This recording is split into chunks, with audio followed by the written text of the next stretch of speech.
நல்லரசின் செல்வாக்கை கண்டு அவர் மீது பொறாமை கொண்டனர். தங்கவேலு மற்றும் கருப்புசாமியை கைது செய்து சிறையில் அடைத்தனர். ஏன் போலீசார் இருவரையும் கைது செய்தார் என்பது கதையில் பார்ப்போம். வணக்கம், welcome to Kandaguru home tips. உங்களுடன் நான் பேசிக்கொண்டிருப்பது கீது. தொடர்ந்து கதையை கேட்பவருக்கும் கதையை படிப்பவருக்கும் நன்றி. இன்றைக்கான கதையை பார்க்கலாம் வாங்கள்.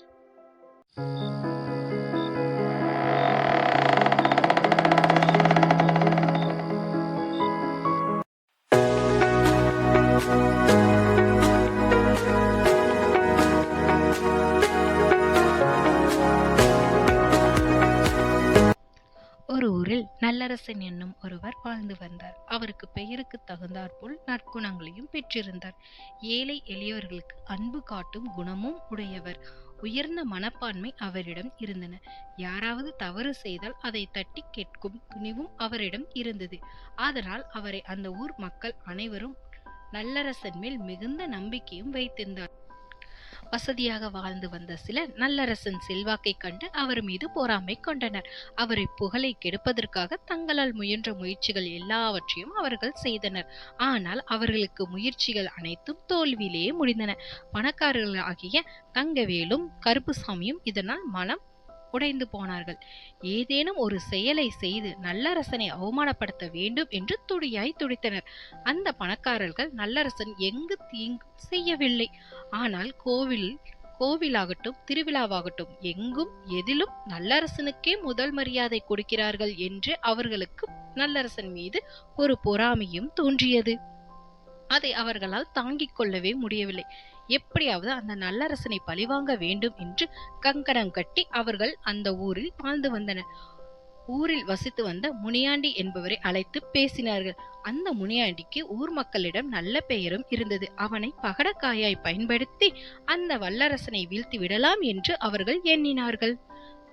தங்கவேலும் கருப்புசாமியும் ஒன்றாக சேர்ந்து சதித்திட்டம் ஒன்றை தீட்டினார்கள். முனியாண்டியை தங்கள் வீட்டுக்கு அழைத்து பேசினார்கள். முனியாண்டியிடம், நீ எங்களுக்கு ஒரு செயல் செய்ய வேண்டும் என்று கூறி அதற்கு மாறாக கட்டுக்கட்டாக ரூபாய் நோட்டுகளை முனியாண்டியின் கையில் திணித்தார்கள். முனியாண்டிக்கோ பணத்தை பார்த்ததும் ஆசையும் வந்துவிட்டது. அவர்களை நோக்கி, உங்களுக்கு எதை நான் செய்ய வேண்டும் என்று சொல்லுங்கள், அதை உடனே செய்கிறேன் என்று அவனும் அவர்களுக்கு வாக்களித்தார். வல்லரசனை உடனே அவர்களும் அவனை பார்த்து, இந்த வல்லரசன் தன்னை உத்தமன் போல காட்டிக்கொள்கிறான். எங்களுக்கு இந்த ஊரில் மரியாதையே கிடையாது. அவருக்கு சரியான பாடம் கற்பிக்க வேண்டும். அதற்கு நீதான் எங்களுக்கு உதவி புரியணும் என்று அவர்களும் கூறினர். அதற்கான ஒரு சதி திட்டத்தையும் தீட்டினார்கள். எங்களுடைய 3 லட்சம் ரூபாய் பணத்தை எப்படியாவது அந்த நல்லரசன் வீட்டில் நீ வைக்க வேண்டும். நாங்கள் போலீசில் புகாரும் அளித்து விடுவோம். எங்களது 3 லட்சம் ரூபாயை காணவில்லை என்று நாங்கள் போலீஸ் புகார் அளிக்கிறோம். நீ அதற்கு பொய் சாட்சி ஒன்று சொல்லணும். மற்ற விஷயங்களை நாங்க பார்த்துக் கொள்கிறோம் என்று தங்கவேலும் கருப்புசாமியும் முனியாண்டியிடம் கூறினார்கள். முனியாண்டி அவர்களை பார்த்து, நீங்கள் சொன்னது போலவே நான் செய்து காட்டுகிறேன் என்று கூறிவிட்டு சென்று விட்டான். அதை கேட்ட தங்கவேலுக்கும் கருப்புசாமிக்கும் அளவில்லா சந்தோஷம். இந்த சதி திட்டம் அவர்கள் எண்ணம் போலவே நடந்தது. தங்கள் பணம் 3 லட்சம் ரூபாய் திருட்டு போய் விட்டதாக போலீசாரிடம் இருவரும் புகார் தெரிவித்தனர். உங்களுக்கு யார் மீது சந்தேகம் என்று போலீசாரும் கேட்ட, அதற்கு முனியாண்டியை அழைத்து காவல் நிலையத்தில் அந்த இருவரும் ஒப்படைத்தனர். அவர்கள் காவல்துறை அதிகாரிகளிடம், இந்த ஊரில் நல்லரசன் என்னும் ஒருவன் இருக்கிறான். நேற்று இரவு இவர்களுடைய வீட்டில் இருந்து பணத்தை திருடிக் கொண்டு வேகமாக போனதை என் கண்களால் பார்த்தேன். நீங்கள் அவனை விசாரித்தால் எல்லா உண்மைகளும் தெரிந்துவிடும் என்று அவனும் வாய்கூசாமல் பொய் சாட்சி சொன்னான். காவலர்கள் நல்லரசன் வீட்டுக்கு சென்றனர். அவன் வீட்டில் சோதனை இட்டனர். வல்லரசனுக்கு தெரியாமல் முனியாண்டி கொண்டு வந்து ஒரு மூலையில் 3 லட்சம் ரூபாயை வைத்து விட்டான். அதன் காவலர்களின் சோதனையில் கைப்பற்றினர். அவர்கள் நல்லரசனை பார்த்து, இந்த பணம் உங்கள் வீட்டுக்கு எப்படி வந்தது என்று கேட்டனர். நல்லரசன் நிதானத்தை இழக்காமல், சார், இந்த பணம் பற்றி எனக்கு எதுவும் தெரியாது. இது எப்படி இங்கு வந்தது என்றும் எனக்கு தெரியாது. இதுல ஏதோ சதி திட்டம் இருக்கிறது என்று நல்லரசனும் கூறினார். அந்த முனியாண்டியை நீங்கள் கண்காணித்தால் உங்களுக்கு விஷயம் தெரிந்துவிடும். உங்களோட விசாரணைக்கு நான் முழு ஒத்துழைப்பையும் கொடுக்கிறேன் என்றார் ஊர் மக்கள் நன்மதிப்பிற்குரிய வல்லரசன். அவனுக்கு மதிப்பும் கொடுத்து காவலர்கள் முனியாண்டியின் வீட்டுக்கு சென்று சோதனையும் செய்தார்கள். அவன் வீட்டில் சில ரூபாய் கட்டுக்களை காவல்துறையினர்கள் கைப்பற்றினர்.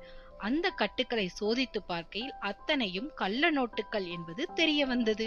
முனியாண்டி சிறையில் அடைக்கப்பட்டார். கள்ள நோட்டு வழக்கில் அவன் பேர் சேர்க்கப்பட்டது என்று முனியாண்டிக்கு தெரிந்ததும் காவல்துறை அதிகாரிகளிடம் பார்த்து, சார், எனக்கு அது மேல எல்லாம் புத்தி கிடையாதுங்க சார். பணத்துக்கு ஆசைப்பட்டு உத்தமரான நல்லரசனுக்கு எதிராக பொய் சாட்சி சொன்னதுக்கு கடவுள் எனக்கு சரியான தண்டனை கொடுத்து விட்டார் என்றார் முனியாண்டியும். தங்கவேலுவும் கருப்புசாமி இருவனும் தான் என்னை இந்த சூழ்நிலைக்கு மாற்றினார்கள். மற்றபடி கள்ள நோட்டு விவகாரம்லாம் எனக்கு எதுவும் தெரியாதுங்க சார், அதுக்கு நான் சம்பந்தமே கிடையாது என்று முனியாண்டியும் அதிகாரிகளிடம் கூறினார். உடனே காவல்துறை அதிகாரிகளும் தங்கவேலு மற்றும் கருப்பசாமி இருவரையும் கைது செய்து சிறையில் அடைத்தனர். இந்நிகழ்ச்சி நடந்ததன் மூலம் நல்லரசன் மீது மக்களுக்கு இருந்த நன்மதிப்பு மேலும் கூடியது. நீதி: யார் மீதும் எப்பொழுதும் பொய் சாட்சி சொல்லவே கூடாது. அது ஒரு நாள் வெளிப்பட்டு பொய் சாட்சி கூறியவருக்கே தண்டனைக்கு உட்பட்டாகி விடும். அனைவரும் மனசாட்சி உட்பட்டே நல்வாழ்க்கை வாழ வேண்டும் என்பதே இக்கதையின் விளக்கமாகும்.